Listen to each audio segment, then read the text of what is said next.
Hello, fellow homebrewers. JP here, and I want to introduce to you the brand new Brew-Built X1 Conical Series available at More Beer. More Beer sells the highest standard in homebrewing equipment, and the Brew-Built Conicals are just that. They're made from mirror-polished 304 stainless steel, and they come with loads of features that you and I have been looking for. They have a full 2-inch bottom dump valve, which will eliminate your clogging issues, while the sturdy base includes 4 reinforced legs, just like those big Pro tanks do. More Beer also carries the Brew-Built line of options and add-ons like casters, pressure kits, and even external glycol chillers. So you can find out more about the new Brew-Built X1 Conical Unitanks by going over to morebeer.com for detailed videos on the entire line of Brew-Built Conicals. You can trust Brew-Built with your next fermentation, and you can trust More Beer to find the right conical for you. Brew-Built at morebeer.com.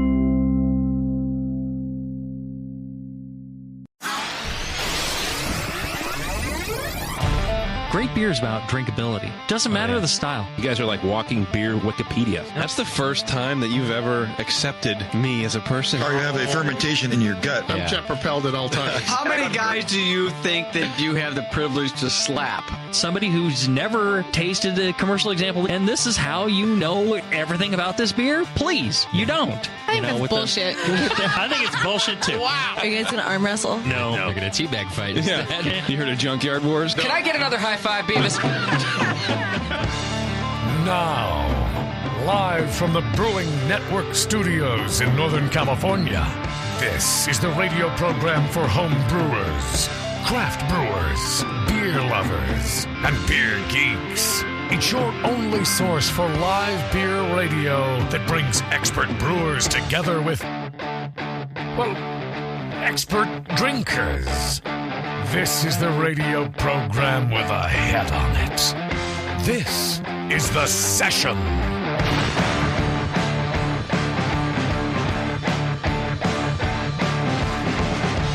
Hey, thanks everybody for joining us here on The Session. It is another month filled with craft beer and interviews with craft brewers like the one we have going on today. We have Bobby and Shane from McFleshman's Brewing.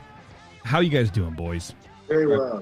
Good. You're surviving in the Wisconsin summer. How's Wisconsin treating you guys? Pretty good. We were talking before the show that it's hot. It's like 92 out there, which is what it is out here. So I feel like that's doesn't bode well for the summer. The summer's going to be brutal. It's kind of rare here, though. Is it? We'll have it for a couple of days, and then it'll cool off. Lucky and then we'll have dog. another heat wave for a couple of days. It'll cool off. Yeah, for sure. What's cooling off? Because here it's like 103 is really hot, and then it cools off to 92, and then that's just what it is. During the summer here, it might get down to like 75. Oh, breezy. Kidding me, man! I would love that. That'd be the most amazing, man. Well, anyway, the winters make up for that. Yeah, well, for sure. Yeah. This is my summer brewery, and then I have a winter brewery that I run, somewhere in Hawaii, and that's just how I live my life. Well, thanks for joining us, guys. You guys sent a bunch of beer, and it wasn't all IPA. In fact, there was only one IPA, so kudos to you guys. I really appreciate it. And more importantly, we were saying before the show, the breadth and width of the styles that we have is way up my alley. So I'm very, very pumped to talk not only while you're brewing some of these styles, like an English Pale Ale, a Helles, these kinds of things that we don't really hear about too much. I mean, not the Helles, but you know what I mean. And then how they're going and how you guys are brewing them and what your approach is, all that kind of fun stuff. So I'm happy to dig right into it. And I cracked the Helles already because I needed just a prep beer, and I'm still drinking. It's called Pirates Cove, and I like it. It's a very, very good Helles. You guys just want to jump right into it and start talking beer? We'll get to your history a little bit later. First off, we sent you 2 IPAs. I'm sorry. We actually sent you an English. Oh, yeah. I guess I don't count that as an IPA. Yeah, exactly. Like for me now, the parlance is just IPA is West Coast and up. You know what I mean? And then an English IPA is, for me, is like a strong pale ale. Exactly. So I forgive you for sending me 2 IPAs. So when we launched this place, we knew we needed to make something for the masses, something light, something for the Miller curious. And I love lagers, and we knew that a lot of our beers would end up being lagers, or we hoped they would be. And so that at that intersection of something craft and light and lager, we knew, I think we landed collectively on doing something like a Helles. And here we are, this many years later. We opened 3 years ago this month. Wow. Actually last month. And it's been our top seller all the way through. Is this Helles lager. I mean, it's definitely something I would expect. That doesn't surprise me a whole lot because you guys are in Wisconsin, and I feel like you guys sort of have a predilection, or like you just lean more towards drinking lagers anyways. Out here, that would flip my wig, man. I would have no idea what to say on that. So that is cool, but I also feel like it is sort of a testament to the beer quality, right? I didn't mean that as like a slight, because in a sea of lagers out there, I feel like if you have one that's your top seller when there's so many out there, that speaks highly of how you brew this. What do you use for your base malts? I'll best on this. This is okay. We do bring in some Breeze Carapils for head retention on this, but okay. Otherwise, this is a best malt, German malt.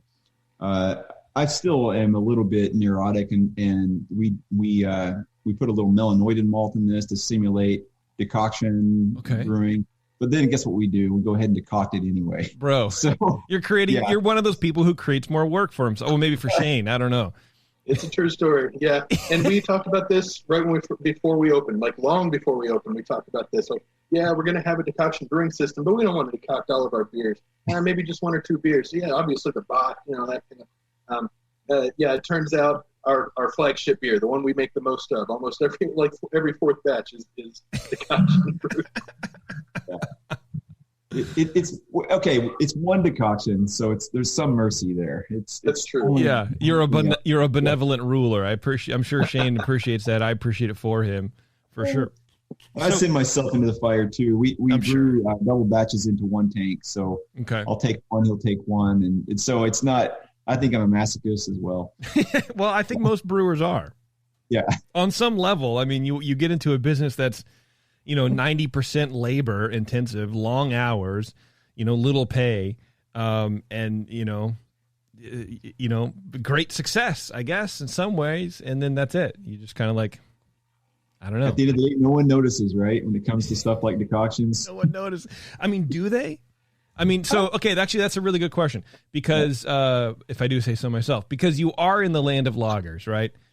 Do people notice these things? And the basis of my question is, a lot of people go, well, I shouldn't say that because I don't know how you've lagered, so I don't want to already go down that road of quick lagering. But do people notice in the flavors between, hey, this, I feel like this is decocted, or I feel like it's not? Like, does the average consumer, can they tell? Right. I think there's a story. I think that's certainly, there's a romance for me when it comes to these traditional styles. That's what this whole brew is built on. So there's that. As for the science, it's there and it's not, depending on who you talk to. And then as for the side-by-side, I think we have to commit ourselves to a pretty extensive and exhaustive side-by-side analysis through the market and all that stuff. But again, I think that I go back to, does it build a good story, and does it hurt the beer? I certainly hope it doesn't hurt. But at the end of the day, does it actually improve the beer? That's a great question, and I would say from the heart it must, because I understand the science. I come from a science background, but the artist, and I was going to say historian, but that couldn't be. I would say the beer historian, whatever person label may apply, would hope that it matters. Yeah, that it does. But Shane can chime in on that. I'm sure he'll have. Shane, what do you think? How's your back feeling today, first of all, and then we'll decide. I'm going to withhold judgment on whether it actually makes the big difference. I've kind of resigned myself to doing it, Okay. Yeah, I think that's smart. And I brought this on myself because I've known Bobby for, 12 years now or so. And it had to have been 10 years ago when we were both homebrewers in the same homebrew club back in Oklahoma. And Bobby put out to the entire homebrew club, hey, I'm going to do a triple decoction brew day. And anybody who wants to learn decoction brewing, come out on such and such day. We're going to get after it all day. We're going to do decoction brewing. And if you want to learn how, come do it. We send that out to the entire club, dozens of people. Mm-hmm. I was the only one to show up for that. A lot of committals. I stuck it out for that whole day, and I guess I must have gained a little masochism that day myself, because I do appreciate it, although I don't always act like it. When you're doing it, you can't act like it at all. You have to hate it. And I mean, the only way to really tell is to just not do it and then put it out there and then give a survey or whatever. But that just seems like, and I think what you were saying a little bit too, Bobby, about the romance of it all. Like if you took that step out and, maybe went through the effort to go ask your patrons, hey, do you notice a difference? Here's a side-by-side, whatever. Then it is sort of more calculated than brewing like from the heart or from the gut. It feels like that's what the decoction really is. Yeah, when I give a tour, I'll say it's really a continuation of malting, right? It's taking what the maltster has provided us, and we're continuing that cooking process and trying to generate aromas of bread coming out of the oven that you otherwise wouldn't capture. But, if I'm talking to a scientist, I might go down some of the chemical pathways, some of the things that go into decoction brewing. It certainly has, it's a fascinating field. It's a fascinating piece, I should say, of brewing. But in any case, there's a story there. It feels good. It's what our brand is built on. And I'm not afraid of doing those side-by-sides, by the way. Yeah. Yeah. You're not scared? No. If it's unanimous, I'm going to throw the results away, though. I'm not going to. Oh no, for sure. No, yeah. I mean, I think doing side by side is important, but I think I don't know. I think that you're right. The romance sort of the romance is more important, I think, than what the side by side. If it's not hurting anything, the beer tastes good, you feel good about doing it. Why bother with it? Why Pirates Cove? Let me show the label there for a little. Oh yeah, right. So that was That's a funky label. You like that? Yeah, I do. It's very like sort of Picasso, Cubist. I don't know, man. It's right there on the back. Leif Larson should get credit for that. That's our artist there. Right there on the back, on the bottom of that. Oh, there you go. That label. Nice. Yeah, he's that was our first label. That was like I said, our flagship. It was our first beer that we put out into distribution. But yeah, so this building that we're in right now was a dairy. It was also a brewery. So how more Wisconsin can you get than that? And then next door to us was a place called Pirates Cove, and that came with the property. But that burned down in the 80s. Oh, wow. A lot of people we knew would remember that place was a bar, and it served drinks to underage people. And I guess they don't remember half of what happened there. Hell yeah. Yeah, right. So people walk in all the time and they're arguing with us, telling us this building that we're in right now, this was Pirates Cove. And let me tell you what. So let them be right. That's why we named it that. We wanted to bring their memories into their stories to the fore. Okay, that's cool. Yeah. I like it. Yeah. And it's following. We already have a question from the chat. Ron says, since you guys are a lager brewery, do you have a favorite lager yeast? If so, what and why? 34. No, we don't do 3470. I was just going to jump on that. Everyone else does. The Vine Stefan. We do Augustiner. It depends on who you buy from. I think it's 114 from Omega. Shane, is that the one we like the most? Yeah, it's 114 from Omega. We've also gotten the same strain. Who knows if it really is from BSI. Yeah. We tried a couple of different things, but I think right now we've been using the Omega strain pretty regularly. Yeah. Omega strain. All right. What do you get out of that you don't get from the other ones? Maltier. It gives it's you won't find it though unless you brew something like a Helles. You're not going to find it unless you brew something like even a Kolsch, but we don't actually use that. But on that's kind of a malt bill, you're not going to find it there. If you brewed a Doppelbock or Bock, I would imagine you could sort of substitute that because it's really malt focused. But why would we do that when we have this yeast that we're able to propagate in-house? Mm-hmm. When I say propagate, I mean to pitch from batch to batch. Okay. But no, I like it instead of 3470. We've done 3470. We've tried it. Certainly, we've turned that knob on this Helles. This Helles is our lab, right? We play with it and we do these tweaks on it to see what might change. And I think at the end of the day, it was a little bland. It was a little blocked. It was a little lifeless.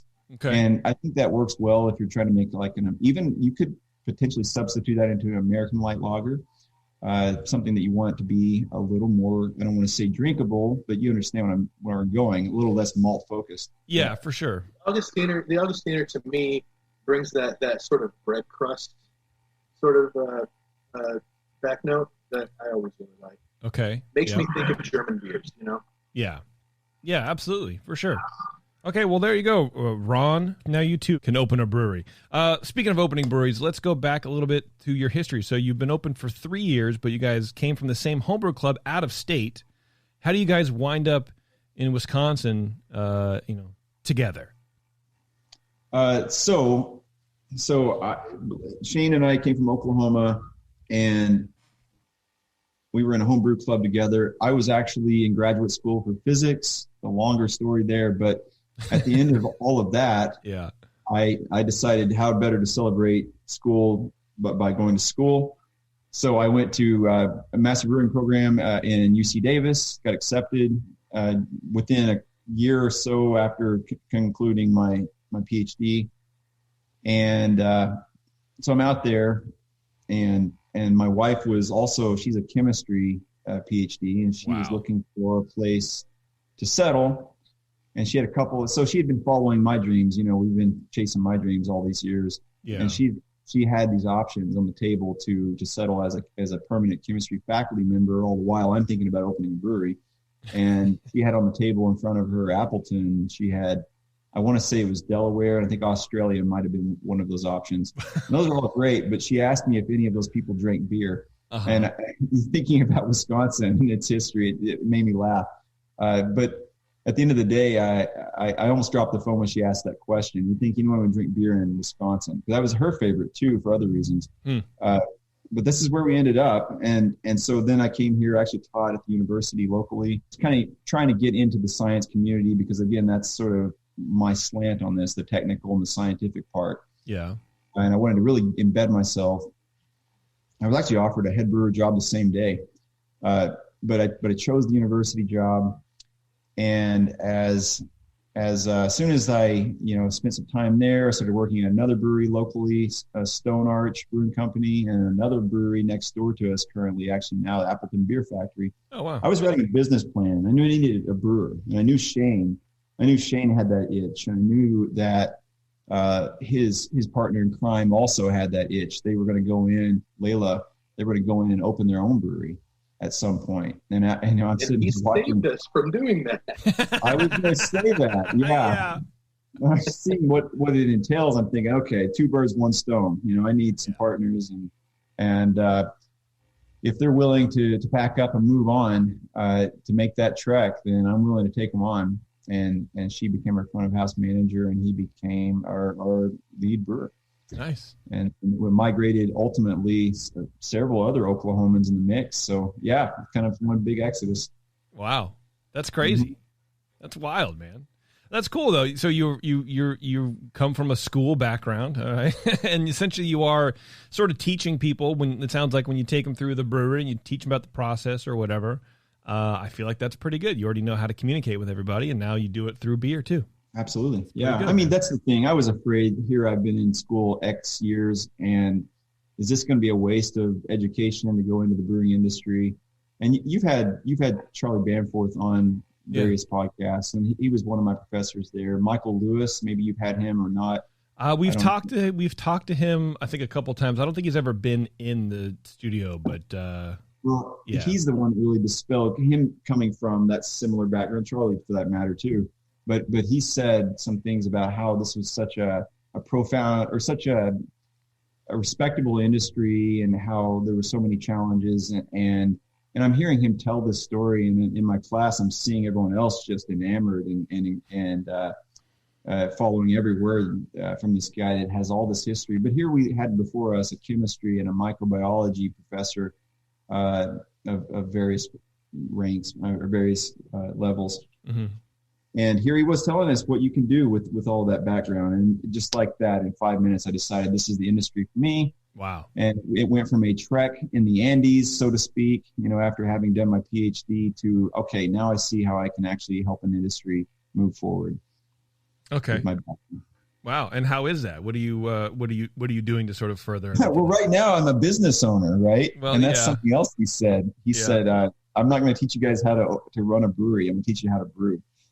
And was that right? The wise phrasing. So it's been the school of hard knocks these last few years, just trying to get to the place I want to be. I want to be a lab that we outsource to, that other breweries outsource their measurements to. And I want to open a brewing school here that would launch those people that can't make that trip to, let's say, Davis, California, or even Chicago to do the Siebel program. I would give them some education that they need to do to make some really good beer, because really what we need is quality beer across the board. Because you've said this, JP, many times. The first time that someone gets a bad pint of something other, it's destroying the whole. It's done. The whole thing for everybody. Yeah. Yeah. I can't tell you how many times I've been in bars where it's like I'm tired of trying new beer because it sucks. It tastes like it tastes like warmed up vomit, and I don't want to do it anymore. So let me get a Sierra Nevada Pale Ale, or let me get a Coors fucking Banquet. I don't care. I just want something that's not craft beer, aside from Sierra Nevada. But you know what I mean. It's absolutely right. We need quality beer across the board, and we need people to know how to determine if it's quality. Because just because you make it doesn't mean you know that it's good. Yeah, we've all seen that, Yeah, we toss around the term cellar blindness a lot. Cellar blindness. There we go. That's good. I like that term. Yeah. And also, I hate seeing people waste water, and I hate seeing people waste energy. Yeah. And on this scale that we brew, we're really wasteful people. So as much as we talk about the Millers and the Buds, those guys have it down. They're way better for the earth. Let's drink their beer. So that's another piece of the puzzle here, right? Yeah. I just read that Anheuser-Busch, I think now is like 100% renewable energy. Like, cool. Recycle is like 99.9% recycled too. Everything. That's amazing stuff, man. Yeah. So you want to open like a little brewing school, like a satellite of an existing school, or start your own kind of thing? I like that. That's cool, man. That's ambitious. With local university here. So yeah, I have students come through and continue with that. That's great, man. That is definitely advancing the industry. Besides just running a business, everyone wants to work in beer, right? All these students coming out of college, they think it's so awesome. Oh, sure. Half the day it's cleaning tanks or kegs. No, we don't do that at all. No. We've actually never cleaned anything. It just it just keeps going. Yeah, it's fine as long as you keep it filled with liquid. You don't have to clean it. Right. It's a misnomer. It's what I said earlier about quality, but we'll go back. That's right. That's right. Well, that sounds cool, man. And then, so you get everything together. By the way, if you guys go to McFleshman's.com, spelled just how it sounds, go to the brewery tab, and it's building the brewery.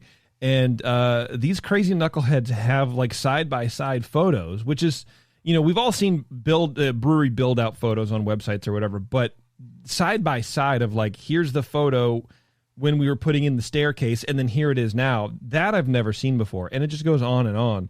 It's really very interesting, and I appreciate that you guys have put that stuff up there, because I like seeing what goes into building, stuff like the bar. You have just the form for the bar up there, right there.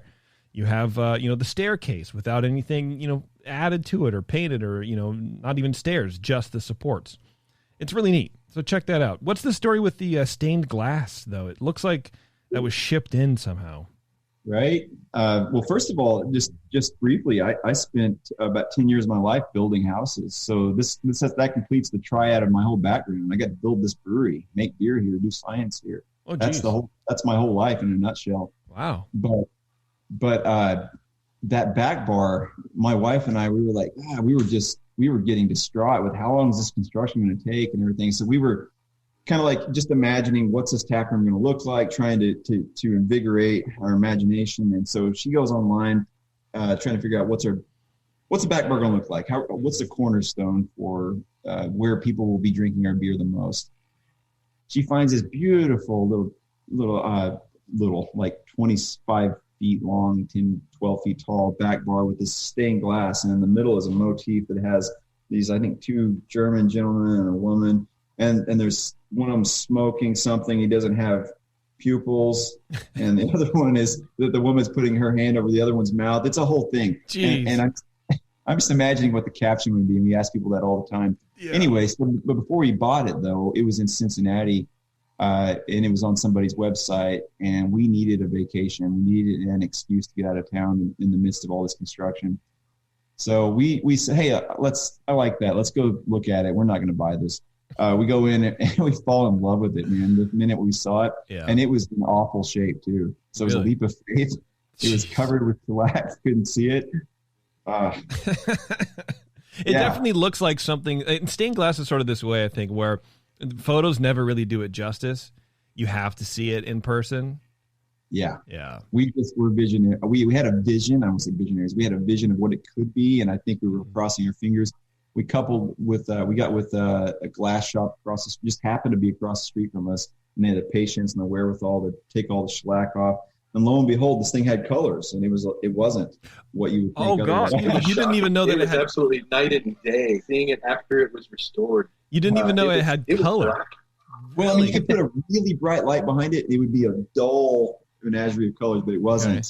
Yeah. Okay. But yeah, it turned out there are greens and whites and blues in there that are just mind blowing. There's a dog in there. We didn't know that. We didn't know that. Damn, dude. That's crazy. My grandpa, just for a self-serving story, my grandpa did stained glass as a hobby, and it was in my mom's house, for literally like 30 years, and she was a big smoker, and her husband was a big smoker. Anyway, I took all those after they passed, and I took them home and like cleaned them, and it was the same sort of thing. Like my grandpa did this like Pegasus motif kind of thing, right? And like the off-white for the horse, I just thought was like off-white, but if you clean the nicotine off it, and it's like the dark yellow rag, it's like it was almost like abalone shell, where it was like white with like some swirls of blues in it or whatever, and all that subtlety was just lost because it wasn't taken care of or cleaned or whatever. So I can sort of picture in my mind how you guys were looking at this thing for the first time. Yeah, and it was also the age of the building. So we restored this building, which was 100 years old plus when we bought it, and we thought, okay, if we're going to restore it and gut it, and you've seen the pictures on the website, we had better put something back that has some authenticity and some story to tell. So it's probably from best we know, or best we can tell, 1912, 1914 was that bar. Yeah. That's cool. Also, I should say that our tap room feels like something between an English and an Irish pub. But right there in the middle of it, right there, the cornerstone, is this German motif. And I think that's the thing. We wanted people to know that we are two things. We're this English pub, but we also have this German slant to us. And that goes back to the beginning. The name of this place is McFleshman's. My wife's last name is McCoy. Mine is Fleshman. So that's Irish and German. But it just happens to be the styles of beer we love the most. She loves her English and her Irish ales, and I love German lagers. And it just so happened that it just unfolds into a story. Yeah. So basically everything in your life is just sort of like planned out for you. That's what I'm getting. Yeah. It sounds like you're making the choices, and I wonder what that feels like. To just sort of have like, well, you know what? Everything has been working towards this. I can use this skill to do this thing that would let me do something else that I love at the same time. So that's really great. And it's just, I don't know what that feels like. Dumb shit that I've done that has nothing to do with where I am now. Sure. So. Yeah. But I'm going, wow, man, the only thing I can really do is podcast. And even then I'd suck at it. So I'm just going to paint like train models until I figure out what to do with my life. And it just doesn't it's a good thing my wife is smart and does a good job. I don't know, man. It's one of those things. All right, boys. Well, let's do this. Let's take a break, and we're going to come back and we're going to crack open some more beers. I think we'll do the Kolsch, sort of reverse it, rewind it, go to Kolsch. I know Shane, you're chugging Kolsch there, which I'm about to do, and the English Pale at the same time. So we'll sort of jump styles around like that. Sounds good. Sounds good. All right, everybody. Hang on, everybody. We'll be right back. It's the session. Don't leave me, please. Segmented, demented, fermented. It's the session.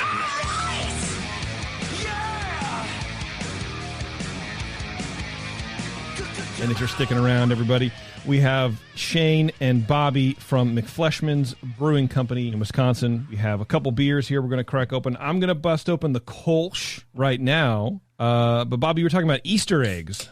Oh, yes. Well, so this is one of, I think both Shane and I love the style so much. So back when we started brewing it, when we were going to brew it for the brewery, we had a couple of pilot batches, and we made one that was my recipe, one that was Shane's recipe, and we were going to okay, let's tally up to see who is the favorite, right? So they were kind of like a dead heat mostly all the way through. Okay, I get it. But we called it Cologne Wars. That's so bad, right? I knew you would love that. I do like that. So, because Cologne's where the Kolsch is from. Yeah. So, anyway, we did this, and at the end of the day, we ended up making a call that let's do kind of a mashup of the two. And Shane came to me one day and he says, "Why don't we just?" He says, "I'll do you proud. I'll do you proud if you just let me brew this with my beer." And I think his beer had a little bit of wheat in it, and it took away a late hop that mine did. And he said, "I'll do you proud." So he did this beer, and it ended up taking our first medal. Was it our first medal, Shane? It was U.S. Open. Yeah. Wow. Yeah, we did the US Actually, Open. what happened was I came to Bobby and I said, "Man, I know that it's a dead heat. I know that that both recipes are good, but I feel really passionate about this. Yeah. Let me have this one." And Bobby said, "All right, brew yours, but you better knock it out of the park." And you did. So I'll do it again. Yeah. It sounds like you did, though, man. I mean, taking home hardware is pretty much a knockout of the park. And where's this burgeoning brewery? It's not even fully constructed. We were still studs everywhere. It's like we're just trying to do everything at once. And we got this medal. It was quite the shot in the arm that we needed at the time. Nice. What was it? What was the medal from? It was U.S. Open.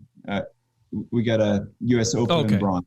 Yeah. Oh, cool. Awesome. Yeah. That's great. So you were up and brewing before you had everything really put together. Well, I should say that it kind of came in phases. We built the tap room, we built the brewery, we built the room I'm standing in, and our neighbors next door, we were contracting where we were brewing on their system as we were getting on our feet. Nice. So, yeah, we built everything here, man. There's a whole story here. We built our own system, everything, the whole thing.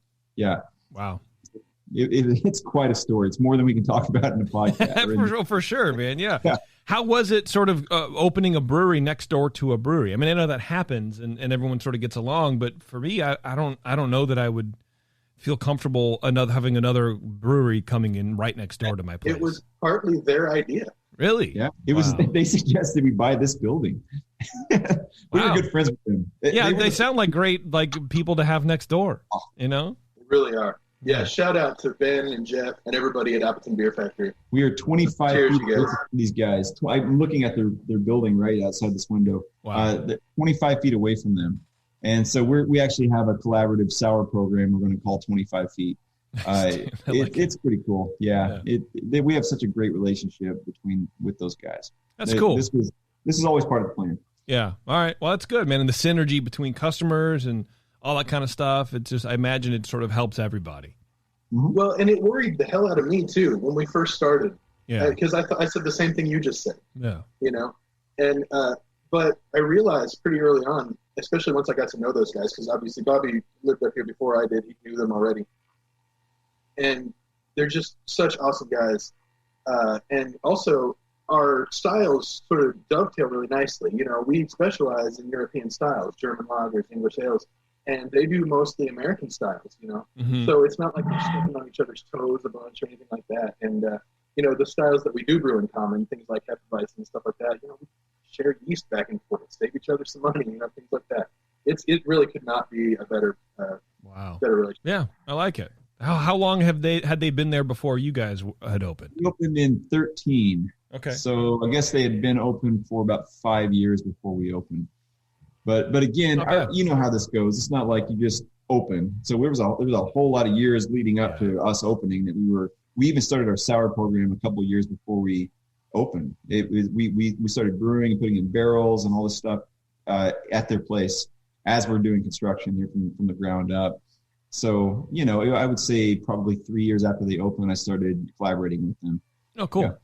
That's great, man. Yeah. Got to find a good partner. I like this Kolsch, man. It's very light. I think it did come on a really hot week. So, I think there is a little heat damage, but it happens, right? It's part of the gig. So Bevo told me it sat in Appleton for 3 days. Oh man! So blame FedEx for that. Yeah, for sure. But it's one of those beers that's like so easy to drink underneath all that. You sort of it's easy to overlook that, you know, that like they'll heat damage like aspect. And I buy a lot of beers that are, man, I bought a fucking 6-pack of Anchor Steam. That's just like, ugh, you can't drink it. That beer doesn't travel well. But this beer, I think you can overlook it with that. You can definitely, it's not as bad. It hasn't been as badly beaten up on the way over here. And the underlying beer is still very light. It's still crisp. It's still, there's a little bit of grain coming through, but not too much. It's not like overly biscuity or whatever. The hops are there. Everything is good. It's a good tasting beer. Have you been to Cologne to have Cologne? I would love to, but no. Yeah, that's one of the things. One of the trips that I took that really inspired this, and having this brewery, and having Kolsch there, and experiencing the beer gardens there. I hear it's life changing. Like it's just like an epiphany. It's like a thing, man. Yeah. I've heard Jamil talk about how he tried to recreate Kolsch and he can't do it because you can't recreate Cologne. Yeah. Are you finding that? This is a good opportunity to talk about our beer garden now. Oh, boom. Yeah. Shane just got promoted to head of marketing too. That's some competition there, I hear. I can tell you. Yeah, right. So we have this English thing, interior, exterior. We got a really sweet beer garden. It's probably, I'm a little biased, but I think it's probably the best place to drink beer in town, certainly outside. And we're a population of 300,000 if you add up all the contiguous cities. Yeah. Jeez. Yeah. So it's popular. Right now I'm hearing music right outside the wall here. They're having fun out there. They're cranking it. Okay. Yeah. How have you guys been handling COVID and all that kind of fun stuff? Come on, JP. How long is this interview? Truncated a little bit, but you know. Yeah. Okay. Yeah. Hopefully as well as the next guy. Yeah. We had to get because we were a little bitty guy. We barely had anything in package, really nothing in package before COVID. Nor did we have plans to for a while yet. Yeah. Oh, wow. So we had to buy a canning machine. We actually were buying a canning machine coincidentally right before COVID happened. So we kind of got our foot in the door like just the right time, because then the orders went, like that through the roof. Every 1,000 breweries, many thousand breweries were buying these little canning machines. Yeah. But for the first 4 months of COVID, we were canning with a couple of Blickman beer guns and a benchtop steamer. Man. Hell yeah, dude. You and probably like 1,000 other breweries too, man. Yeah. Just sweating it, going like, I don't know what to do, but we just have to keep moving forward. Okay, so I will say when we put this together, I said, we have got to have a dissolved oxygen meter. How many breweries start that way? It's like a price of a car. Right. So I said, before we even start, let's get this, because I want to be able to check our process at every point. Even if we're not like, have millions and millions backing us, we're going to have that tool, because that'll validate our process at every stage. So we were able to pierce the cans, measure the DO. And I'm telling you, man, it was on par with, it would make, I don't want to say it would make them blush, but it might make Sierra Nevada blush. Oh. We're talking about 10 parts per billion. It was that low. Wow. And in the world of beer, that's extreme. So, and here's something to back that up, not to get ahead of the game here, but our English Pale Ale, we were putting some of that in cans in the middle of the pandemic. I'm out there putting it beer gun style, sealing it up and all this stuff with a single head manual seamer. And I'm thinking this is, this is a way to just keep the lights on through all of this, just get the liquid out the door however we can, back in like April of last year. Anyway, that beer we submitted ultimately to GABF, and it took a bronze. Is that right, Shane? Nice. Yeah, it was a hand-canned MSB. Damn, dude. ESB, like right off, just boom. Congrats, so that's great. The science was there, and like, okay, that's stable. That's going to sit on the shelf just fine. But here it goes and wins a bronze last year. Wow. Yeah. Who would have thought in a year of surprises? Who would have thought that would have been one that come down the pipe? Man, So like Shane said, it was a lot of blood, sweat, and tears, like every other brewer. Not to, I don't want to go into it too much. It's just that we bought a machine and we worked our asses off. We got our liquid out there however we could. Yeah. And now draft's back online, and now we have all this. We have a canning machine, and we have innumerable accounts that are buying our cans. So we've just increased our business. We grew in 2020 over 2019 because I doubled down on capacity. We doubled our number of tanks. We got some relief money, and I put that forward in capacity. It's a weird thing to do, right? It's a weird thing to spend all this money in an uncertain time, but that's where we were. Yeah, well, I mean, I feel like, especially a year and a half after open, this whole thing happens. Like you're sort of in it now. You're set. Yeah, you got to push forward. You can't just fold. There's nothing I can do. I got to quit or whatever. And that's the story that I'm hearing with a lot of breweries we've been interviewing this year.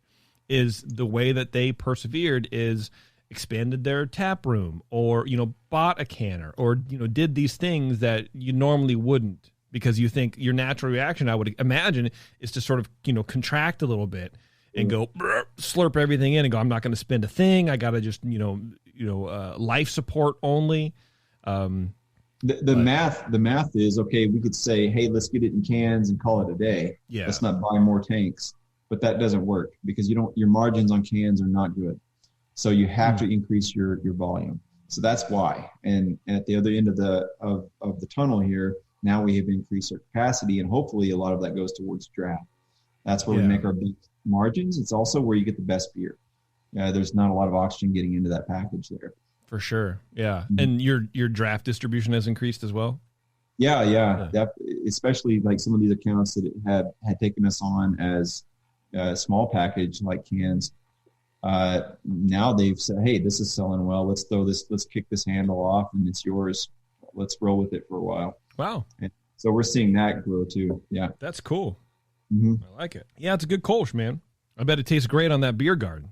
Oh, man. Yeah. I'm threatening to do the little 13, is it 13 to a carousel Stein's, those little 600 ml glasses. I'm threatening to do that, but the bar staff's going to kill me. Oh, man. I've only heard like terrible things from breweries who've done that because people look at it and go, why can't I just get like a pint? And it's that American European sort of conflict that happens where we don't really understand because it's not our like drinking culture. And I'm sort of the same way. Like when I go, sometimes at the Hop Grenade, we used to get these beers that are like they're expensive, or they're like a 16th keg or whatever, but it's still just like a session IPA. But they'll try to serve it in like an 8-ounce goblet or whatever. And I'm like, can I get it in a pint glass? I don't need more liquid. I just want it I don't want it in a tulip glass. It's a session IPA, for God's sakes. Can we just not do this? And, and everyone rolls their eyes at me, and then it ultimately just does it because, I just throw my weight around, if you know what I mean. But I'm a bitch is what I'm saying. But it's, I don't know. I sort of get it sometimes because that Nonic, that 20 ounce, it just feels good in my disgustingly large hands. So I get it. But also, I sort of would like the little 13 ounce pipette. I mean, for lack of a better term. Glass freaks here, man. If you ever make it out here, we're glass freaks. We probably have 10 different formats, and again, it drives the bar nuts. I think that's cool, though, man. I mean, again, I don't know. I mean, I think only in some sections of the Bay Area specifically would that go over well. I feel like that would be more at a beer bar than a brewery. Yeah. For unknown reasons. I don't know why. Yeah. Well, our tagline, what's printed above our logo, incorporated in our logo, is respecting the beer. And I don't know, we always felt like part of that has to do with proper glassware, proper temperature. Yeah. All of our servers are at the very least Cicerone certified beer servers. Oh, nice. I think you'd have to be. I mean, with all the glassware hanging around. For sure. And that's the worst part of COVID for me. One of the worst parts is we haven't been serving in glass.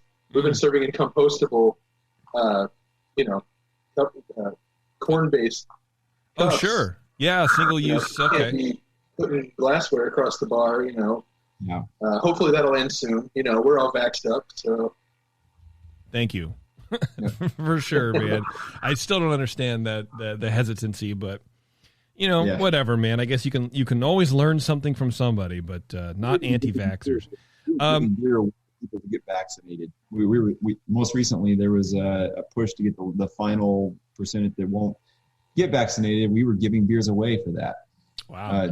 just show up. Us and a lot of breweries. So you get beers everywhere. It was crazy. Just do it, man. Just do it. God, I don't understand it. People go, oh, I'll get to it. It's like, no, now, motherfucker, just do it. I mean, you try to flip it on them and you go, look, I was afraid of needles too. I get it. You're scared of needles and that's fine. Right. But, anytime you want to get somebody to do something, you just emasculate them and then it's fine. I just cracked the English Pale, the MSB. What is the MSB? That's the one. That's the one that took our McFleshman's special bitter. At the GABF. It's our English bitter. Why is it an M? Oh, McFleshman's special bitter. McFleshman's special bitter. Yeah. I get it. Which is kind of a misnomer. It's actually a best bitter if you want to get real technical. Yep. Why? So why are you lying to your consumer? That is. It's not an extra special. It's actually a special bitter. It's not an extra special bitter. That's the confusion. There's all these misnomers. So you guys are liars is what I'm getting at. Okay. So it insinuates ESB, and in my mind, there is no ESB except for Fuller's. Fuller's is the only one in my mind that exists. They created the style, and nothing else has tasted like that in my mind. These bubbles are like, I don't know if I just am a hero, but like the bubbles are very fine, very tight bubbles on this guy. It's not nitrogen. There's no nitrogen in here, right? No. We get a can conditioned one, Bobby. I don't know because I just poured one, and I'm wondering if you have a can conditioned version. It's hard to see. It's hard to see because everything is just being blown up by my makeup tutorial. True story. Oh, you may have a can conditioned version of that beer. Look at that. Right. Well, let me look. So, honestly, I didn't handpick the can. You might have a can that's been can conditioned. How do I know? Does it say on the label or? No, it's an experimental batch. I don't know if that snuck out to you or not, but anyway, that might explain that. I know that. I mean, I poured it really rough, and so I wouldn't call it cloudy, but maybe there's a little bit floating in there. I don't know. Yeah, hard to say. Could be. Well, in any case, this is a classic homebrew. I mean, this is one that I brewed. Oh my God, I don't know how long ago. But it's classic homebrew. I'm sitting here looking at because if anyone ever wants to know like the rest. By the way, if anyone wants to know these recipes, just drop the recipe on this one because this is now the favorite that I've been drinking. I know you so well, man. I really like it. It's very malty. And what's the ABV on it first before I put my stamp of approval on it? I think this one's 4.8. Oh, I'm going to drink the whole fucking thing. All right, so let's go. So give us the recipe on this, dude. So all right, this is classic homebrew right here, right? I'll give percentages. Well, don't say that. Don't say classic homebrew because then it's just going to taste like shit. No. I'm kidding. I'm joking. I'm kidding. That's the amount of ingredients. Yeah. But we split the base malt up between Baird's Maris, and we support Breese because we're 40 miles from Breese. So we do their brewer's malt, actually their pale malt on this one. We do the Baird's Maris and the Breese Pale. That's split. Okay. That's at 40% each. All right. And then I'm just making sure you get the percentages right here. So we do 5% of aromatic from Breese. That gets you sort of along that melanoidin trajectory. And then here's the secret ingredient. If you want to know how we make a lot of these English beers, 5% Victory.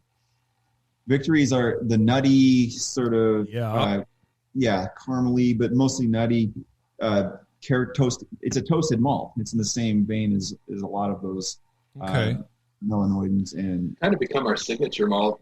A lot of it's definitely on our English side. It's our signature malt for sure. I could see that.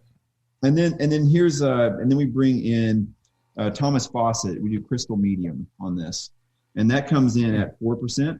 Okay. And then we have a C120, which is Breese, but you could probably do a high from Thomas Fawcett. We do that at 1%. And then to your liking, you can add Carapils. We put 2% in. So if anyone's listening, they can put all that down on paper. Email either Bobby or Shane at McFleshman's. We'll send you the whole thing. You can just brew it. Here's the hop side. It's 60 minutes. It's all EKG, all English EKG. At 60 minutes, we do 12 IBUs.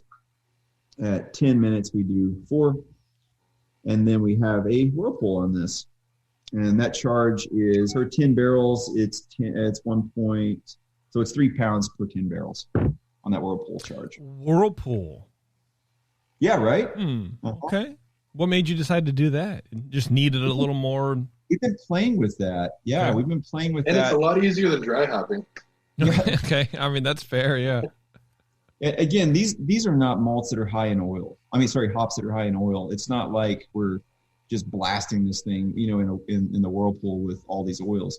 It's a way of us, like Shane says, to not have to dry hop it in the fermenter. However, this is a great segue to our firkins, our real ales. We do a lot of real ales. We do a lot of firkins. And in which case, every single one gets dry hopped, just as you would expect. MSB, I think this one is a low charge. It's not a lot if we'll do it. Yeah, I couldn't imagine this. Arm wrestle as whether we do it or not. Okay. Yeah. All right. It certainly happens with our English IPA. We go back and forth on this one. I'm trying to imagine. Spoiler alert: we actually don't dry hop the MSB in the firkin or otherwise. We have as an experiment. Yeah. But typically we don't. We do with the English IPA though. Yeah. Shane's like, no, bro, we don't do that. I'm not down with that. It's too much. Dry hops in the firkins, but we fight about that. I mean, in tasting this, it is very toasty, but not off-putting. There's a little bit of the caramel that sort of balances. It gives it that sweet that balances the toasty out, and again, not overwhelmingly so. And I'm trying to imagine it with a charge of dry hops in a cask and whatever, and I feel like that would be a little too much.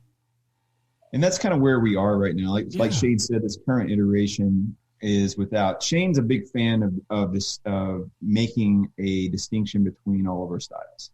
Okay. And he'll say, okay, this one needs to have a dry hop, or this one needs to have hops in the cask or in the Whirlpool or what have you. Mm-hmm. I hear what you're saying. I think the way that I approach these beers is I like to put that charge somewhere so you don't notice it, but it's part of what builds up the rest of that beer. It's a spice that's there for other reasons than its own self. And that's where Shane and I we do a really good job of balancing, I think, that needle there. Okay, so you're approaching it not like we have on the menu that this is dry hopped, so people have to know that it's dry hop. It's dry hopped, and then if they go, well, I can't taste the thing, it's like, well, exactly. You're not supposed to. We don't tell people that we dry hop any of the firkins or not. Oh, okay. We're doing really well just to get them to try them. So we don't want to spoil them with new terms. Yeah. Anything beyond that is just a win. This is the challenge enough is to be like, yes, COVID. I'll take one of those. Okay. Before COVID, we have 4 beautiful beer engines behind the bar in the tap room. And before COVID, all 4 of them always had something on. We always had 4 cask ales on. Once COVID hit, we didn't have any on for a while, and then we went to like 1 at a time. Okay. So yeah, but it was always a challenge to get people familiarized with the concept. Yeah. Because I don't know how many times I put beer across the bar and then to hear this is warm and flat. It's funny. I mean, I was watching some like English TV show today, and they went to a pub, of course, because that's just in every English TV show. I don't care what it is. And, the guy walks back from the bar and he has like the tulip, the 20 ounce or whatever, maybe they're 20 ounce, whatever. And it's just like, it basically the head was less than this. It was just like, nothing. It was just a slight white, maybe one bubble each in length all the way around. And it's just right to the top. And I'm going, God, that looks delicious. That's all I want right now. And, because you see otherwise like beers with these big giant heads and whatever. And it's like, man, all that is to me is just gas. Yeah. I don't know. I mean, obviously it's all just gas. That's a dumb thing to say, but you know what I mean? Where it's like, just sort of gets in your belly and like, so I mean, I understand how the average drinker would be like, it is almost like learning another language to a lot of people with even beer engines. I imagine everyone in the beer industry, everyone especially listening to the show, understands the beer engine. Okay, we get it. This is exactly what it's supposed to do or whatever. But I imagine people who just walk in, see the hand pump, and they don't really fully get it. So I could see you guys have some work to do with the styles you're putting out. Especially this market, back to what you said, JP, this is a lager market. This is why we started with that Helles lager. It's why we brew an amber and Oktoberfest, all these things that do really well here. Trying to cut in with these English ales, it's a tough market for that. That said, we're learning to play the game. Okay. We have, let's say we have 4 engines on at any time. I have 1 or 2 that are just ridiculous. This one's just stuffed full of habaneros. This one has cucumber. This one has whatever. Nice. You know what I mean? Because those are the people who are looking for that. So you kind of read your audience and you want a beer engine? How about we try this one? Because that'll prevent them from just getting right on Untapped and saying hot and flat and never having it again. You know what I mean? Yeah, man. The whole thing. Yeah, I imagine a sour beer engine where then you can fruit anything and just run it through. I mean, honestly, that might not be such a terrible idea, although it might be also a terrible idea. Yeah, right. I mean, I could see that, man. And and I think you guys are sort of ballsy going 4 beer engines in LagerTown. I don't, I mean. Yeah, we're doing more Firkins than anyone in the entire state. It's not because we're big. It's just because no one's doing it. Everyone's way smarter than we are. They're also making a bunch of hazies too. That's another story. Of course, yeah. Actually, I was talking to Dave from Flattail today about that. I'm like, hey, how's your beer going? He's like, well, the wit and the whatever, no one gives a shit about, but it's all the fucking juicy, hazy IPAs, man. And here's my business owner hat, right? And he fucking hates it. He hates it. But you have to do the thing, right? And obviously, if the beer's selling, it's good. So, and there's no doubt when Dave brews a beer, but that it's going to be good. But it's just like, I know it hurts his soul even more I would argue that you don't have to do the thing. You're right. Okay, so we have made it a point to not do the thing. Yeah.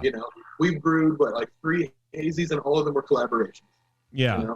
Well, I think that's good for you guys. Like out here, you absolutely have to. There's no way around it because nobody.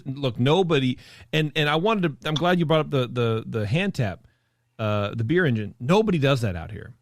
Literally nobody at all.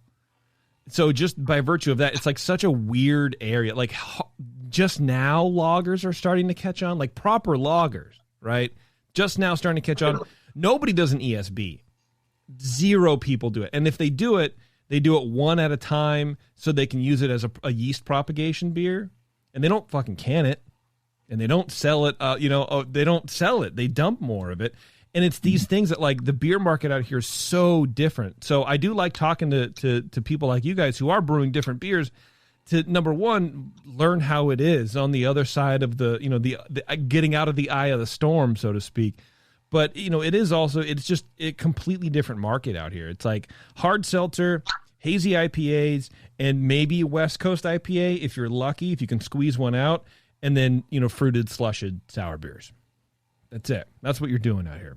Yeah, it happens here too. I mean, it's everywhere. It's just more so, I think, where you are and on the East Coast. Yeah, well, that is good. I mean, to your point, Shane, you don't have to do the thing, but and that's good that you're not. And I know breweries that specifically aren't trying to do the hazy thing on principle or whatever. And I definitely respect that because, if we all just followed the trend, we would all be brewing West Coast IPAs, and then we would all have been brewing Brute IPAs. And then where would we be?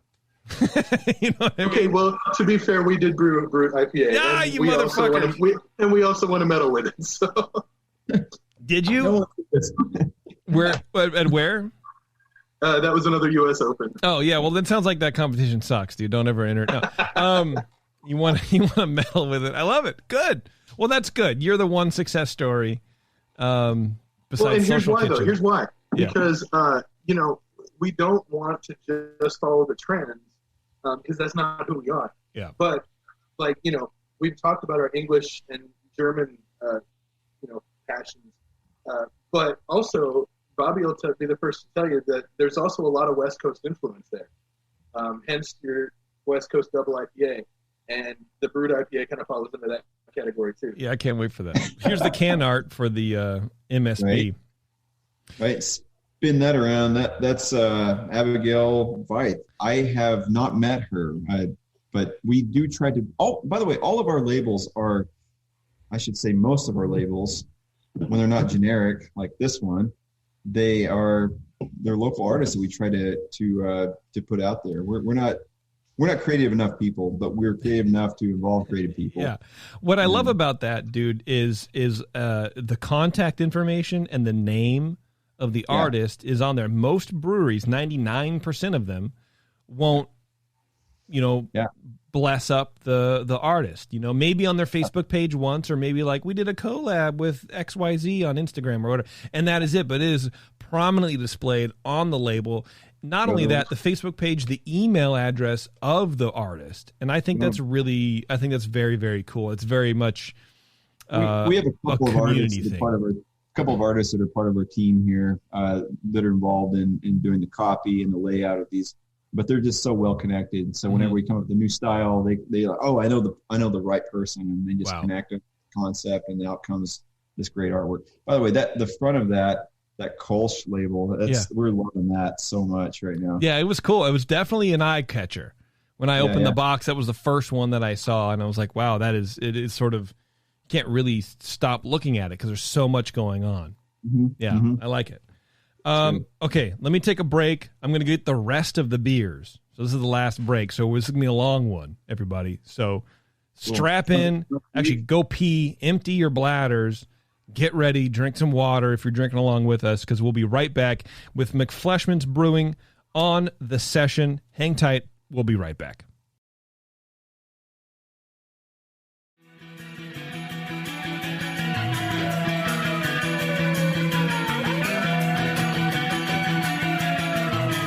You're tuned into this session. Because life's too short to listen to crappy radio.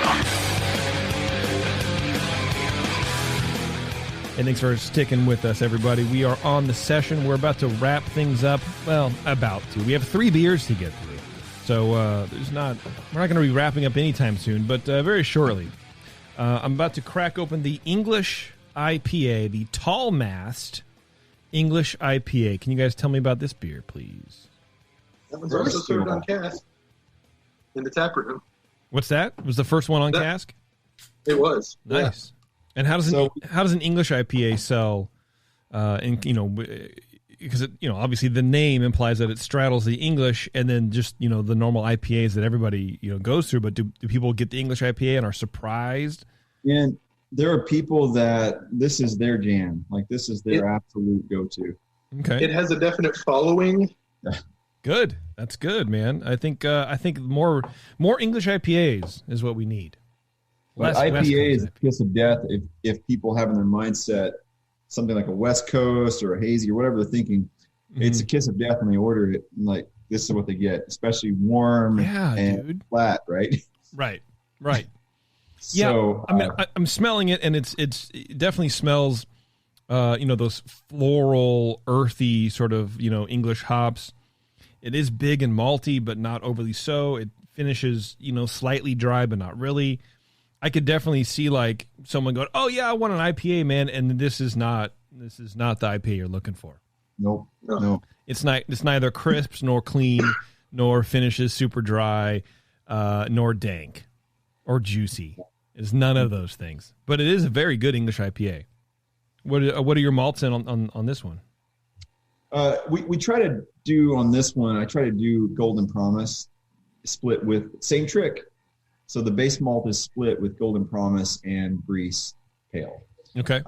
Again, we're trying to support local as much as we can, but not compromise that English character in these beers. I like Golden Promise is a little cleaner than the Maris. That's how we landed on this one. And again, that was to differentiate it from the MSB. Mm-hmm. Yeah, that's definitely something we're really worried about. Well, we got these two, hoppy-ish, caramelly-ish English beers. We really tried hard not to make them the same. Yeah. I was thinking that they are 40 to 60% samey. I mean, it's a similar style, but it's not as caramely as the other ones. The MSB, obviously, there's more hop character in the aroma and in the flavor a little bit. So they are slightly different, but they do have like a 40% very similar character. Yeah, the thing where I said that we had C120 in the other one, even at small percentages, the MSB, we're talking 4% both in the 40 and 80, C40 and C80. Okay, you could say that that's Brees, you could say that's Thomas Fawcett. I prefer Thomas Fawcett, especially for those higher kiln caramel malts. Yeah, I think it's an amazing malt. It's mind blowing.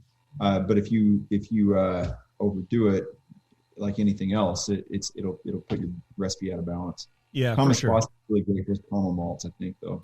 And I like the layering of the caramel malts too. You know, it's not just like, oh, we're gonna do, you know, C40 or whatever. You get that layering in there that you don't get from another, you know, another source like that. This is a good beer. Honestly, I think. Oh, I'm sorry. Go ahead. I was going to say that the Victory again, but we do Victory at 2% on this one. We don't want too much of that coming through on the IPA here. Yeah. I think I prefer this over the MSB. Well, now I want to tell you one thing about this beer. And I don't know why. And I don't like that. Did you get a picture of our open fermenter? We have an open fermenter here. You have an open that's right. It's in your notes. I have a picture. I might have a picture. Imagine it's a tank with no top on it. So we have a room that's thanks for telling me that. Right. So I'm a fucking expert. How dare you talk to me like that? So the reason I bring it up though is this is the first beer is this the first one, Shane? This was the first one, yeah. And did JP get that batch? Okay. Yes, it did. You're drinking the beer that came out of that open fermenter. That's the very first beer that we made in that open fermenter. Wow. So we're hoping this is actually generating some more of that estery profile that you can acquire in that kind of geometry. Not just in that geometry, but also the exposure to oxygen, especially early on in the fermentation. There's another reason we do it. There's two other reasons we do it. One is we can pull the yeast off the top, collect it for the next batch. The third reason is it just looks cool as shit. People love to watch whatever sausage being made, right? Right. And also freaked out by it and still drink it. By people, Bobby means Bobby, because I have caught him standing at that window just staring at that yeast on the top. My other trip, so Cologne was one that inspired this brewery. The other one was Tadcaster, England. And Tadcaster is where Sam Smith began. That's right. God, so talk about just like an epic beer for mid 90s home brewers. You're talking McEwen's and you're talking fucking Sam Smith's Nut Brown Ale and Oatmeal Stout, and like anything else just was dog shit. That's it. McEwen's strong Scotch and then that shit. And then you were like, well, I'm a home brewer. Oh, really? Have you had? I've had that Nut Brown. It's okay. It's pretty good. You know, it's a little light struck, but you know, whatever. Right. Which it was. I mean, they always were, but they moved to brown bottles, and it was like, I love that shit so much. Oh yeah. Oh, the glass is really dark, right? And that protects it really well. Yeah, but it used to be light. It used to be see-through. It used to be clear. That's so true. When I came up, I'm trying to tell you, brother, when I came up, and back in my day, I had to deal with light-struck Sam Smith's Nut Brown Ale. Yeah, I know you're right. By the way, you can tell that we're not trying to pander to that community that likes really cool and hip. That's the label, right? Yeah, that's very dark and disturbing. It's just like a ship. It's like a relief of an old ship. I don't know my ship terms. I was going to say clipper ship, but that's probably not right. Sinking there in the background. It's like awesome, God, dude, right? Yeah. I am on your Instagram page looking at a video of this beer fermenting in your open fermenter. You have a video of it too, and just the foam just sort of coming down the side of the fermenter. It's great. Yeah, that one was a little bit happy. So here's the thing. This is a little bit of the technical side. So when we take yeast from one batch to the next in our conical fermenters, we get one result. Well, we're learning now, taking yeast off the top of a fermenter where the most active yeast live, the healthiest yeast live, you don't need nearly as much of that to do the next story. Wow. Yeah. Okay. I mean, it's not a small difference. I guess that makes sense, but it also is one of those things that I feel like you can only learn by doing it. Yeah, absolutely. Yeah. This is all like anecdotal, and we're playing through these variables right now. This little open fermenter has been brewing for us how many different beers now? We've done like 8 or 10 beers already through it. In about 8 weeks, I think. What's that? How long we've had it for about 8 weeks now, up and running. Yeah, 1 week. So there it is. and we're going to do lagers in it too. This Helles that we're doing that you had at the beginning, we're going to do that in it. Ooh, yeah. And we're going to recombine that back with another batch, and we're going to do a process that's called kreuzening. And that's going to clean up any of those leftovers from that previous fermentation of the batch that's combining with. My point being is this little open fermenter is able to do so many things.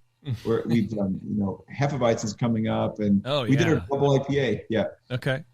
Yeah, it goes on and on. That's great, man. Yeah, the that definitely, those things are built for that almost. But I think also it's built for double IPAs, honestly, because you get so more contact with hops. Okay. When we put hops in these conicals, it settles at the bottom, and then the yeast that fall on top of that. Before you know it, you've wasted $800 worth of hops and not extracted any of that oil. So in my mind, I think this might be a way for us to really generate better flavors off our double. By the way, I wish you had our double that we just put out. We dry hopped it in that open fermenter. It's not that one. Yeah, it is that one. But I wish you had the batch that I have right now, because it was done in the open fermenter. Got it. Okay. It's night and day. And I know you're like, I'm so excited about double IPAs. Well, but you know what, like, man, I tell you what, I will shit on any IPA I can. However, I will also drink it, especially if I can do a comparison. Because I do like to find out the differences between the things, right?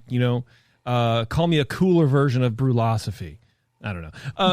But I would be very interested to try a side by side of that, just to see what's up, because we're always trying to learn. For your own edification, I'm going to send you a sample. Thanks, man. I appreciate it. Put us on Dr. Homebrew or whatever. Honestly, that's what I would do. I would share it with the Dr. Homebrew guys, and we would just talk about that, because nobody's sending us homebrew. We're having a hard time booking shows. Really? Our homebrew, yeah, but I don't know. I mean, also we are split up during the pandemic, so it's like, you have to ship it to at least 2 different places, and it just gets expensive. But we're trying to sort of solidify that, and maybe just ship it all to Brian, and then we can all meet up somewhere and exchange the beers. But if anybody's listening, and anybody's interested, Brian@thebrewingnetwork.com. Email him, and we'll get you on the schedule. But look, I'm liking this English IPA. I think it's good. It's my jam. Everyone knows it's my obsession. I mean, we call it, this beer is Bobby's Moby Dick. All right. He's been chasing something. I can't quite put my finger on what. Neither can he, honestly. Yeah. But ever since this was when we first started, we were brewing out of Appleton Beer Factory's system next door before we even had our own brew house up and running. And the Tall Mass was one of the first beers that we brewed. And it all went into firkins. Like, one of the first things I did as head brewer was I went and I bought a shitload of firkins because I knew that was going to be a big thing we're going to be doing. And I don't know how many batches of Tall Mass we have brewed in the 3 years that we've been open. But I will tell you that not one of them is exactly like any of the others. There have been tiny changes all along the way. There have been a couple of complete revamps and little tweaks on every single batch. Just tired it's constantly evolving, and I don't know if it'll ever stop, because every single time Bobby tastes it out of the tank and he says, "This is the best one we've ever brewed." As soon as we're ready to brew another batch, it's like he wants to make a couple more changes. True story. Yeah. Well, so he keeps me on my toes. That's good, man. I like to hear it. And it's interesting. I get a little bit of red apple. Like a red apple skin, but not in a malt way. You know what I mean? I'm hoping that you're getting some esters that are produced by the way of that open fermentation. That's sort of what I'm thinking. It's the way the yeast is sort of working with the malt combination in there, because it doesn't taste or smell more really like entirely yeast driven, but I think it's a way that it's sort of I'm going to talk like a scientist, cleaving the bullshit off the molecules. And I don't know. It's very it's very interesting. Well, Charlie Bamforth says that all the time. I'm just regurgitating information. Yeah, that's wild, man. It's good. I like it. It's very good. And people love this beer. Oh yeah, like I said, the people that love it, they burn the house down when it's off. So damn. Yeah. Is that what happened to Pirates Cove next door? This beer was off tap, and they. Man, so many stories with that place. There was a drink over there called Vulcan Mind Probe. Yeah. Jesus Christ. I love it. You know, you should do like one-off beers and sort of like copy their drink recipes. We have not recipes, but the name. You gotta you gotta do it, especially. Oh man, it would almost be like maybe sort of overtaking their brand a little bit, but like you have like a pop-up where you have some other bar just come in and hire a bartender to make like 3 drinks, like cocktails off of that, but like they're beer cocktails, because you have that event space above, right? The Prohibition space or whatever. You could definitely do that and serve under. No, don't serve underage drinkers. But I don't know. Whatever. Now I'm just. No one remembers the color of the Vulcan Mind Probe. No one remembers that. We can't. It was a fun game we used to play in the tap room back when I worked the tap room. Yeah, what color was it? Anybody who remembered it? Oh, really? Tell me what color that drink was, and the arguments would start. Well, I mean, you got mind probed. I mean, how do you Yeah. How do you know? I got my drinking ideas on now, so don't worry about anything I say from this point forward, because they're all going to be terrible ideas, but I'm going to give you them, and it's going to be great.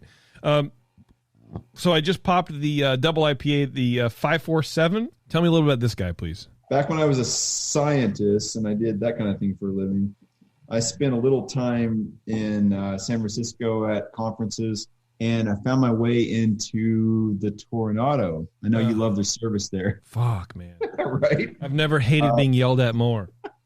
I don't know where you're from, but this is San Francisco. Okay, cool. Can I order now, or are you going to serve the people behind me again? So, yeah. I asked for, this is back in 2005, 6, and I'm asking for a local IPA. And I think Paul runs the bar. He's the guy. He's the one that's the biggest jackass, but people come, they line up for it. The lady I encountered was not Paul. It turned out to be the owner's girlfriend. Fair enough. So I asked him for it. He looked appalled that I would be asking for an IPA, as if I wouldn't know. So he gave me a Pliny the Elder. Okay. And back then, no one maybe knew who it was outside of the Bay Area. Okay. But I had it. I was just like smitten by it. And I was also smitten by this bar, by the way, as much as I am bitching about it. It's a cool, I mean, if a dive bar could also just be craft beer, that's the Tornado. So I definitely love the vibe of the Tornado. Yeah. And the price point and the beer selection, it's all great. I just don't like having to wade through bullshit. Yeah. I get demeaned enough in life. I don't need to be paid. I don't need to pay you to do it. Just be nice to me and fucking give me a beer. I can't stand that shit. Like fake. I don't know, whatever. It sucks. But yes, the decor is great in the Tornado. I do like the space. I was so smitten by that place and that beer that we decided to make a double. We knew, back when we were planning this brewery, hazies weren't yet quite the dominant species as they are today. Right. So we were still thinking that a double IPA from the West Coast would still be popular. So I said, hey, let's make this, and let's throw an homage both at Russian River and at the Tornado. So we called it 547. That's the address. So 547 West Haight Street. Cool. Yeah. And I didn't want to when we developed this recipe. And by the way, I totally wish you could just put your mouth under the sample port of our fermenter. Of course, you'll be wasted on you, so it doesn't matter. When this beer is so fresh, it's like, oh my God. Anyway, so we decided to make that an homage to both of those. And I didn't want to look at the recipe when we came up with this recipe. I was like, I'm not gonna look at a Pliny the Elder clone. Those are all over the world. I don't want to see those. So I just knew conceptually, how it was constructed. I knew it was based on Simcoe and Amarillo and Cascade and Centennial, I think, make their way in there. And then CTZ, Columbus. Yeah. And so all that came together I didn't want to use any cheat sheet in coming up with this beer. So we use CTZ late in this beer, really late. And I know a lot of brewers maybe like to go really early with that, but I wanted to get something really dank, super old school. And we throw a little Citra in. So there's your 2020 spin or 2015 spin. There you go. Dry hop. Yeah. Okay. All right. Yeah. I mean, it definitely smells, it smells like a hot pellet bag, which is what you want, It definitely has that punchy aroma. It drinks well too. I mean, it's smooth. It definitely doesn't taste boozy. What's the alcohol on it? 8.3, 8.9. This batch, I'm not sure exactly where it lands, but it's definitely overweight, 8.3. Yeah, I feel like it's a little. What's your recipe on it? Because I feel like it might be a little too much crystal, like just a little bit. I would like to see it a little drier. We do 3% C20 on this. Yeah, Carapils though qualifies as crystal, and we use quite a bit of Carapils. We use 5% Carapils on this. I would like to see it a touch drier. Yeah, I think the Carapils is keeping that up. Okay. This is why I would love to see you taste or have you taste the one that we have in the fermenter now. Yeah. For all the reasons that we talked about with the open fermenter, but also because we get better attenuation by going with that open fermenter. There's a lot I can go into with this. Do it. I started looking into these recipes from 1905 because there's not a lot of papers written about open fermenters right now. Sure. So, right.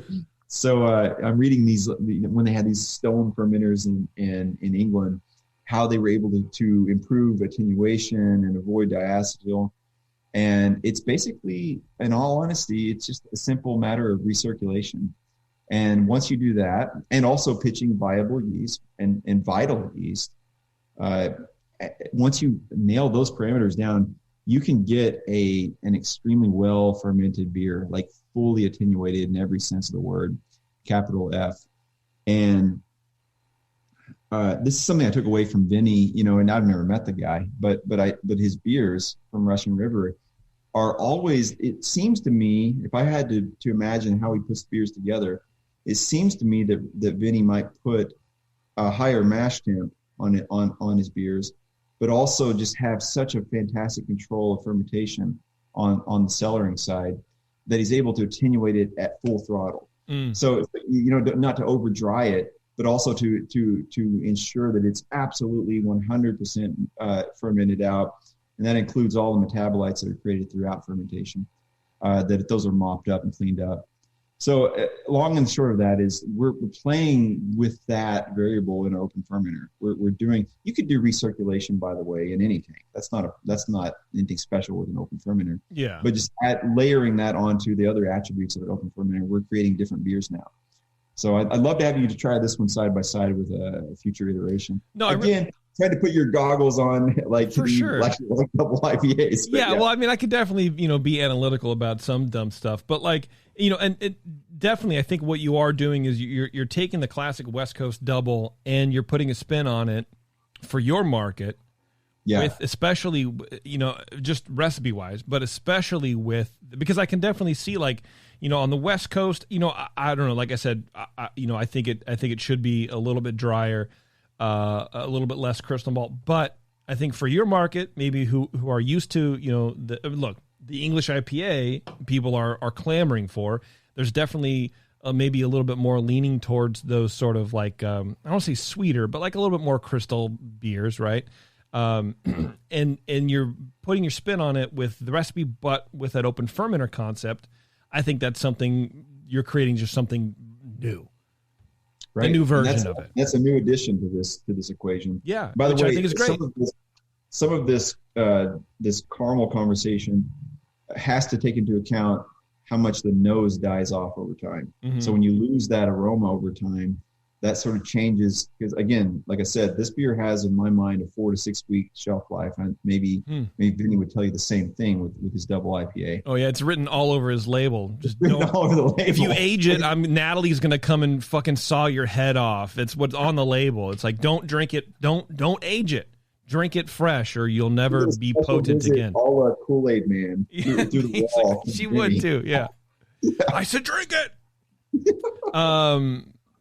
No, but I mean, honestly, I feel like if they could like zip line into your house, if you're picking out like two IPAs or double IPAs and you put the Pliny back to age it, I feel like if they could zip line into your house, they would do it and just explain to you, like be very nice and kind and be like, hey, look, stupid, drink this now. Right. And then they would want some too. And then they would zip line up, which would be hard to do, but they could do it. They could do it. Yeah. If anybody could. Yeah. I like it. I like the beer. I get the concept of what you're doing. I think the hops are there. I think there's enough flavor. There's enough bitterness for it.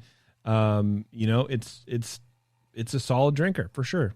It's actually our top seller tonight. I was looking at our numbers earlier. It's like but again, people want alcohol, right? Especially right now, dude. Yeah, they're ready to go. Yeah, they're single and ready to mingle, or they're out of quarantine and ready to bone and teen, or I don't know. Waxed and waxed, baby. That's right. Yeah, it's definitely condom selling season. Just all right. Let's bust this Doppelbock. Now, Shane, this is the one that you forced me to open. All right, Shane, you're gonna have to take that. I'm gonna shut up. Tell me about this guy. Oh man! So I told you earlier about the homebrew club experiment where Bobby was going to teach everybody how to brew decoctions. Yeah. So this was actually what we were brewing that day. Oh, okay, cool. So triple decoction, hence the name Triple Debacle, because you can't have a triple decoction brew day without something getting fucked up. Right. And so this is the only beer that we do a triple decoction on. Wow. And we usually do a double batch. We do it once a year. We do double batch of it. So we do it over 2 days. It takes a total of about 36 hours to brew this beer. God. Into the tank. And then it'll lager for, how long do we lager this thing? 8-10 weeks? I mean, as long as we possibly can. No, this is probably 12 to 16, but now we're barrel aging a piece of it too. Yeah, then we put it in kegs and tuck it away somewhere and don't think about it for a while longer. Mm-hmm. Yeah, this beer is a monster to brew. It's the biggest beer we make, so we overflow the mash tun almost every time we do it. It's almost so overflow the louder tun anyway. It's almost so flavorful it like hurts. Like the receptors in my tongue and like up to my brain are sort of like overloading because there's so much to process. It's like a Bitcoin compliment. Yes, it's a compliment because it's so complex and there's so much going on. I almost don't believe what I just tasted because it's too much. It's like there's not too much, right? But it's so multi-dimensional. Yeah. I've had a lot of one-dimensional Doppelbocks where it's like, here's just a bunch of crystal malt and a bunch of base malt, and whatever, here it is, but it's a syrup, and this is not it. I mean, attenuation is king, right? Yeah, it really is. If you don't attenuate, then it's still worked. I mean, it has alcohol in it, but it's not. That's where we're at. And how do you get this over the finish line? We generate all those flavors through that laborious process, but how do we get it to attenuate? And of course, this yeast goes down the drain as soon as it's done. Of course, yeah, dude. Nothing to do with this. It's done, man. But man, yeah, I think it's our best beer. But I'm really biased on this one. I'm very much biased on this one. But it's my favorite beer that we make for sure. Triple decoction. And then lagered for 16 weeks. Like, why are you? What? I mean, I don't know. What kind of business owner are you? Yeah, right? Basically. Well, so the lagering time. How do you just keep tasting it and you go, okay, now it's ready to release? Mostly, we just put it away and don't think about it for a while. Okay. All right. But I think more than any other beer that we brew, this beer exemplifies who Bobby is. Bobby has, I'm sure he's going to love me telling everybody this. Bobby likes to do things the hard way. Sure. Well, it's all for science, Shane. That beer nails that.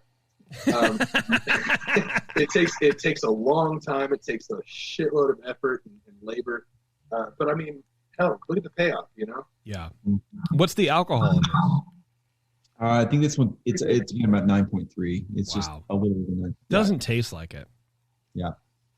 Doesn't taste like it. And you know what? And I've purposely have not asked you guys about your lagering like regime because I'm just assuming that you do it the right way. Yeah. We don't lager. Like I said, when I expanded the capacity last year, it was so we can ensure lagering capacity. That's really what it was about. It was so we can because we have 3. So we have an amber that's really popular. It's a Vienna lager. We have this Pirates Cove Helles lager, and then we have a Czech Pilsner. And that really is on the lager side, that's our 3 most popular beers. And I knew, oh shit, we're not going to be able to, there's no way we can make these happen at the quality we've been making them happen right now, unless we just double down on this capacity. So we bought 2 new horizontal tanks we age in, and planning a 3rd one now. Again, just to get us that time in the tank. It's not about just turning tanks. We want to make sure the beer's ready to go. Some of that is, again, from the heart, right? Going back to the beginning, the decoction story. But some of it, I think there's some science behind it. I think there's definitely we don't filter our yeast out. We filter our beers, but we don't filter all of our yeast out. We filter at such a coarse level. You won't observe it in the glass. It looks perfectly clear. Yeah. But we try to keep yeast in there, and I think that continues to evolve the beer, even at certainly at 40 degrees and above. But at 32 degrees and below, you're really talking about 30 to 32 degrees. You're really talking about filtration without filtration. So lagering allows you to just settle out all those particles, and you're not going to accomplish that in a conical fermenter. So we want to make sure we had the tanks that allowed us to do that. Yeah. Because filtration is great, but it allows oxygen to get in, even despite our best efforts. Oxygen is our nemesis, whether it's that double IPA or this Doppelbock or what have you. If we can find some time, if you're a home brewer, let it sit for a year, right? Let it. Yeah. But if you're trying to run a business, you got to find that sweet spot. And so we bought some horizontal tanks there. Well, I mean, I think it's definitely paying off. You wouldn't know that it's that high alcohol for sure. I mean, as it warms up, I mean, maybe it gets a little warm, but what do you expect? It's not gonna, you can't boil it on the stove and go, yep, that tastes like water. I mean, you're going to get flavors out of it. But that also have a hypothetical ice box. I think hypothetically, actually, someone forgot to bring a barrel in from outside every year at the same time every year. Oh, damn! That employee should really be fired. Yeah. I mean, it's like clockwork. This guy. That's weird. So what do you do with it? How do you salvage that? I mean, so we just put it in barrels or put it in kegs and see what happens. Yeah. What are we gonna do? I don't know, man. We have now 12. I counted them up. We have like maybe 14 different bocks. We do a my bock, a traditional bock, a doppelbock, an ice bock. We barrel age bocks, all vintages. It's so good. So I'm obsessed with bocks. Let's just put it there. Okay. Yeah, it sounds like it, man. It sounds like it. Yeah, that's a good beer, dude. I like it. And you get that very classic, that German bock aroma. What yeast are you using on this? Same. We have one lager stream. Okay, that's right. One lager stream. Now if it's August. Hopefully it'll have gone through 7 or 8 batches. Yeah, we don't buy a pitch for the doppel. Call it yeah, for sure. Yeah. It's a fresh one. It'll be fine. Oh God, lager yeast, man.